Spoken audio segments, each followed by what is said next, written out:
बिस्मिल्लाहिर्रहमानिर्रहीम, अस्सलाम वालेकुम। मैं हूं मखदूम शहाबुद्दीन। 3 नवंबर 2025 पीर का दिन। नाज़रीन किराम, DGISPR ने तमाम तर सवालात के जवाब दे दिए हैं।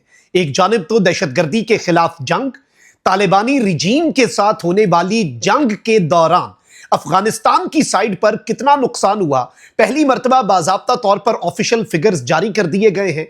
इसके साथ ही साथ जो सबसे अहम तरीन नुकता है वो है पाकिस्तान के हवाले से डोनाल्ड ट्रंप की स्टेटमेंट कि पाकिस्तान एटमी तजुर्बे कर रहा है।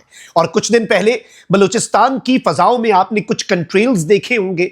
ये वो कंट्रेल्स हैं जिनके हवाले से कहा जा रहा था कि पाकिस्तान ने हाइपरसोनिक मिसाइल्स का तजुर्बा किया है। इस हवाले से पाकिस्तान के डिफेंस मिनिस्टर ने सवाल पूछे जाने पर कहा कि सारी बातें ना पूछ ले।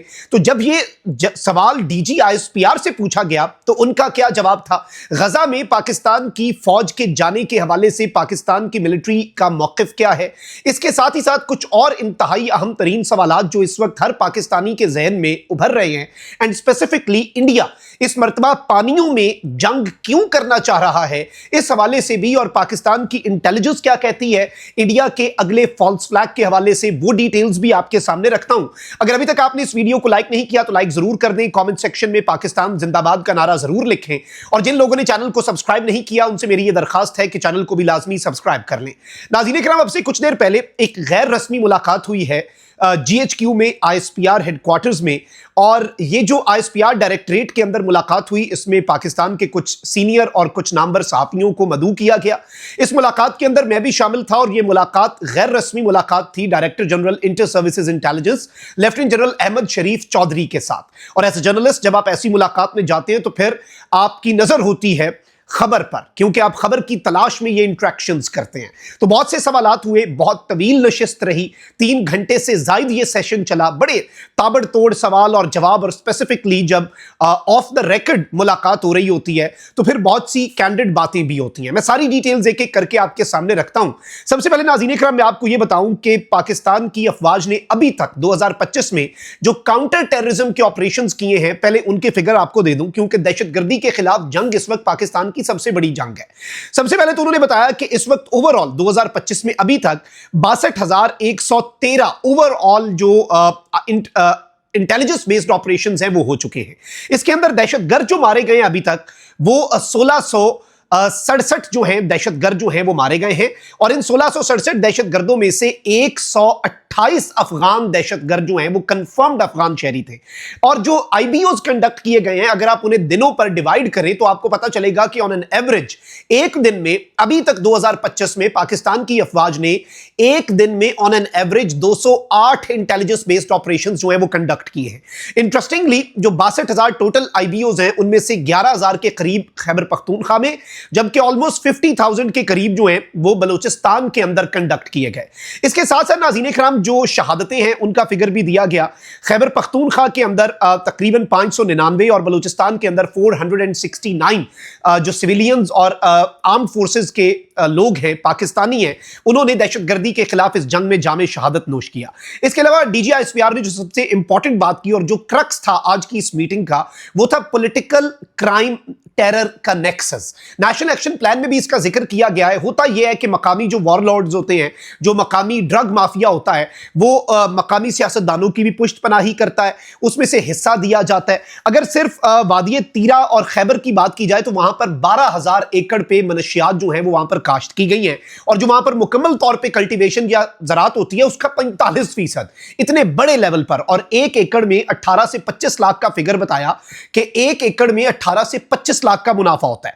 अब इसमें से शेयर्स कहां पर जाते हैं? जो लोग इन्हें कल्टीवेट कर रहे हैं उन्हें मिलता है। फिर TTP वाले जो खारजी हैं वो बेसिकली उशर, नाम निहाद उशर, भत्ता या टैक्स लेते हैं उन लोगों से, और उस पैसे के बदले वो कहते हैं कि भाई लॉ एनफोर्समेंट एजेंसीज आएंगी ये नारकोटिक्स का और मनशियात का बिजनेस रोकने के लिए, तो हम क्या करेंगे? हम उनसे लड़ेंगे, आपको प्रोटेक्शन देंगे। अच्छा, फिर उन पैसों का एक हिस्सा जो है वो अफगान तालिबानी रिजीम को भी जाता है, जो इन टर्न इन्हें अफगानिस्तान के अंदर सेफ हेवन्स प्रोवाइड करते हैं। और ये एक तो दहशतगर्दी इस पैसे से पनप रही है। दूसरा जो सबसे तशवीशनाक पहलू है वो ये है कि ये सारे ड्रग्स जो हैं ये कहां पर जा रहे हैं? ये पाकिस्तान के कोने खुदरों में जा रहे हैं, ये यूनिवर्सिटीज के अंदर जा रहे हैं, ये स्कूल्स कॉलेजेस के अंदर जा रहे हैं, ये नस्लों को खराब कर रहे हैं। तो ये पॉलिटिकल क्राइम नेक्सस जो है इसके हवाले से भी DGISPR जो उन्होंने बात की। और इसमें जो सबसे अहम चीज है कि नॉन कस्टम पेड गाड़ियां हो, ईरान का डीजल हो, किडनैपिंग हो, रैंसम के लिए एक्सटॉर्शन हो, जो रजिस्टर्ड बिजनेसेस हैं उनसे भत्ता लिया जाए, या अफगान ट्रांजिट ट्रेड है, ये सब कुछ इसी तरीके से पॉलिटिकल क्राइम और टेरर नेक्सस है, ये कहना था डायरेक्टर जनरल ISPR का। फिर इसके साथ साथ नाज़रीन इकराम मैं आपको ये बताऊं कि अफगानिस्तान के साथ अब आते हैं जरा बहुत इंपॉर्टेंट और वो खबरें जो आप सुनना चाहते हैं। This is the first time कि पाकिस्तान की मिलिट्री के स्पोक्स पर्सन ने फिगर्स जारी किए हैं और इस हवाले से भी उन्होंने कहा कि देखें जी, वहां पर जो नुकसान इन्फ्लिक्ट हुआ, मैं अगले दिन भी आकर कह सकता था कि इतने मर गए, नहीं, हमने मुतअद्दिद 3 मुख्तलिफ इंटेलिजेंस एजेंसीज ने जब अपना डाटा कंपाइल किया, उसे क्रॉस चेक किया, तो रिस्पॉन्सिबल फिगर्स जो हैं, ये जो तालिबानी रिजीम ने एग्रेशन किया पाकिस्तान की साइड पे, बॉर्डर पे, उसका जब हमने जवाब दिया, जो हमने एक रात के अंदर इनका सॉफ्टवेयर अपडेट किया, जिसके बाद ये भागे भागे गए और ये कंफर्म किया DGISPR ने कि ये तुर्की और कतर के पास तालिबानी रिजीम गई कि भाई हमें बचाओ और सीज फायर कराओ। उसमें बताया यह गया कि अफगान तालिबान की रिजीम के 206 फौजी मारे गए और फितना अल खवारिज TTP के 112 दहशतगर्द जो हैं वो एलिमिनेट हुए। पाकिस्तान का जो टॉक्स है इस्तांबुल में थी या दोहा में, उनमें 1 पॉइंट एजेंडा था, क्रॉस बॉर्डर टेररिज्म को खत्म करो। TTA जो है, तहरीक तालिबान अफगानिस्तान, उसने शुरू में कह दिया पाकिस्तान का इंटरनल इशू है। पाकिस्तान ने सबूत दिखाए और जितने सालिस हैं, जितने सहूलतकार हैं, उन्होंने देखे। इसमें पाकिस्तान को इन मुज़ाकरात में 3 कामयाबियां हासिल हुई। एक तो यह कि अफगानिस्तान के सॉइल से होने वाला टेररिज्म जो है वो इंटरनेशनलाइज हो गया। दूसरा यह कि पाकिस्तान के स्टांस को एक्नॉलेज कर लिया गया। तीसरा यह कि दुनिया को पता चल गया कि पाकिस्तान अमन को मौका देना चाहता है। लेकिन इसके साथ यह बात बड़ी क्लैरिटी के साथ पाकिस्तान की मिलिट्री के स्पोक्स पर्सन ने कही है कि एक तो TTP के साथ मुज़ाकरात नहीं होंगे दहशतगर्दों से, सेकेंडली ये जो सीज फायर है ना, any terrorism incident in Pakistan के अंदर कोई दहशतगर्दी होती है, इस सीज फायर को खत्म समझा जाएगा, तुन के रख देगा पाकिस्तान, फिर उसके बाद ठोकेगा जैसे पाकिस्तान ने पहले ठोका। एंड इवन DGISPR सेड कि ये जो फुटेजेस हमने जारी की है ना तालिबानी रिजीम के लॉस की, जे उनकी ये चौकी तबाह, ये कैंप तबाह, बहुत सी फुटेजेस अभी तक हमने जारी भी नहीं की ताकि उन्हें कुछ तो फेस सेविंग मिल जाए। मतलब इन्हें इतना नुकसान उठाना पड़ा था। फिर इस सब के अंदर, इस सब के बावजूद जो अफगान साइड है वो इंडियन मीडिया के साथ मिलकर सोशल मीडिया प्रोपेगेंडा भी करते हैं, लेकिन वो मैटर नहीं करता। पाकिस्तान का मौकफ बड़ा सादा है। इंडिया पाकिस्तान पर इल्जाम लगाता है कि पाकिस्तान में दहशतगर्दी है, पाकिस्तान अफगानिस्तान के वाले, पाकिस्तान का दोनों जगहों पे प्रिंसिपल मौकफ यह है कि भाई सबूत दें और इंटरनेशनली सबूत प्रोवाइड करें। पाकिस्तान ने अफगानिस्तान के वाले से किए ना, इंडिया को पहलगाम के बाद पाकिस्तान ने ऑफर की कि भाई आप सबूत दें, इंटरनेशनली सबूत दें और कंक्रीट एविडेंस दें कि भाई पाकिस्तान से ये दहशतगर्दी हो रही है, हम उसका सद्देबाब करते हैं।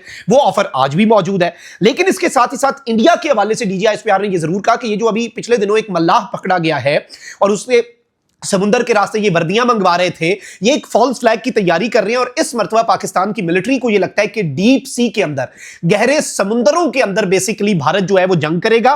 पहले तो ये मैसेज दिया गया, DGISPR ने बहुत कैटेगोरिकली बताया कि भाई जो करना है करो, जवाब हमारा पहले से ज्यादा सख्त होगा, हार्श होगा। लेकिन इसमें उन्होंने एक बड़ा टेक्निकल नुक्ता बताया, सवाल उठता है ना कि पानी में भारत ये सब क्यों करना चाहता है, डीप सी के अंदर अंदर खाते। उसकी वजह यह है कि जब इंडिया ने एयर या लैंड ऑपरेशंस किए तो वो बहुत जल्दी एक्सपोज हो गए, बिकॉज पीपल सी इट ना। जो एयर ऑपरेशन है वो भी तो लोग देख रहे हैं ना, जहाज गिरता है या उसकी स्ट्राइक्स होती। फिर जो लैंड ऑपरेशंस है वो भी सबको नजर आ रहे हैं। इंडिया चाहता है कि कुछ ना कुछ ऐसा हो जो डीप सी के अंदर हो, ताकि इंडिया उस के फैक्ट्स को और उसकी रियलिटीज को मैनिपुलेट कर सके और अपनी आवाम को कुछ ये बता सकें कि भाई ये हुआ ये हुआ। इसके साथ साथ जो पाकिस्तान और बांग्लादेश के दरमियान क्या कोई डिफेंस डील होने वाली है, इस सवाल के ऊपर DGISPR ने कहा कि ये मिनिस्ट्री ऑफ फॉरेन अफेयर्स की डोमेन है, उनसे पूछा जाए। सेकेंडली उनसे पूछा गया कि पाकिस्तान आर्मी में क्या कोई बड़ा ओहदा आ रहा है, CDS का आर्टिकल जो है कमांडर इन चीफ वाला, उसमें तरमीम हो रही है। तो उन्होंने कहा भाई ये आर्मी का फैसला नहीं है, ये अब उनका मौकफ है, एज इट इज मैं आपके सामने रख देता हूं, क्योंकि ये सवाल पूछना जरूरी था। बिलावल भुट्टो का ट्वीट भी था तो ये सवाल आया। DGISPR ने इसके ऊपर कहा कि भाई आर्मी की फील्ड नहीं है, एज पर कॉन्स्टिट्यूशन पार्लियामेंट का फैसला हमें कबूल होगा। और तालिबान के हवाले से भी उन्होंने बात की। लेकिन जो सबसे अहम चीज है नाज़रीन इकराम, वो अमेरिका के सदर डोनाल्ड ट्रंप ने जो स्टेटमेंट दी है कि पाकिस्तान टेस्टिंग कर रहा है, और इवन जो बलूचिस्तान के अंदर कुछ कंट्रीज देखे गए कि पाकिस्तान ने हाइपरसोनिक मिसाइल्स जो है वो हासिल कर ली हैं। इसके हवाले से उन्होंने कहा कि भाई देखिए पूरी दुनिया के अंदर और स्पेसिफिकली पाकिस्तान भी जो डेवलपमेंटल स्ट्रैटेजी है वो इवॉल्व होती है। ये स्ट्रैटेजी कभी भी पब्लिक नहीं की जाती कि हमारे पास ये वाली हथियार है, इनकी इतनी कैपेबिलिटी है। सारे एसेट्स नहीं दिखाए जाते, कुछ एसेट्स जानबूझ के दिखाए जाते हैं कि भाई दुश्मन बाज रहे, लेकिन कुछ सरप्राइज एलिमेंट भी रखा जाता है। उन्होंने इसकी ना तरदीद की ना तायद की, लेकिन ये जरूर कहा कि भाई टेस्ट होते रहे हैं, पाकिस्तान ऐसे तजुर्बे करता रहा है, पाकिस्तान ऐसे तजुर्बे कर रहा है और पाकिस्तान अपने दिफा के लिए ऐसे तजुर्बे करता रहेगा। अच्छा, फिर गजा के अंदर जो एक इंटरनेशनल रीएश्योरेंस फोर्स की बात हो रही है, इसके हवाले से उन्होंने कहा कि भाई गवर्नमेंट डिसाइड करेगी कि इसका मैंडेट क्या होगा, पाकिस्तान की फोर्स जाएगी या नहीं जाएगी। तो इस हवाले से भी उन्होंने कहा कि भाई the decision would lie with the parliament और गवर्नमेंट, पार्लियामेंट से इसकी मंजूरी होगी तो उसके बाद चीजें हो जाएंगी। तो ये नाज़रीन किराम कुछ बेसिक और बुनियादी नुकात थे जो आपके सामने रखना बहुत जरूरी थे इस सारे मामले के हवाले से। कमेंट सेक्शन में राय का इजहार जरूर करें, अपना बहुत ख्याल रखें। अल्लाह निगहबान, पाकिस्तान जिंदाबाद।